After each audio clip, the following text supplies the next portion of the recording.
mille applausi e un solo grido, forza Verona, forza Alla! Anticipato da Alfredson che tocca Ferrari, che dà Le Pilier, che tocca delizioosamente per Gomez, rete!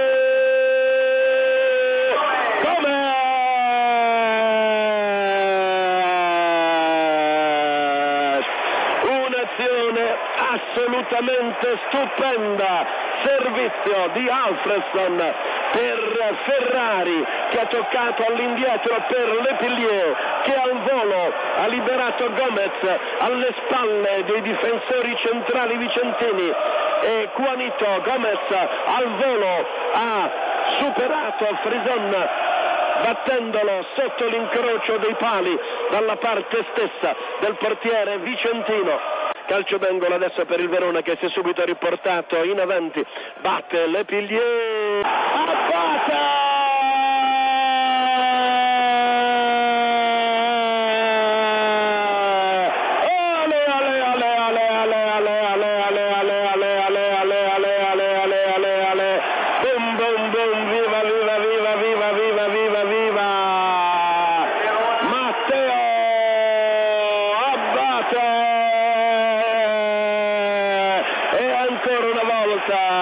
La palla è partita dai piedi fatati di Mathias Le Pilier, grande il suo servizio in mezzo, ci ha messo il piede Gomez, non ha trovato la giusta deviazione, la palla stava uscendo dall'altra parte, ma si è avventato sulla palla Matteo Abate, andando a segnare il quarto gol del suo bellissimo campionato. Verona 2, Vicenza 0, Gomez, Abate gli autori delle marcature.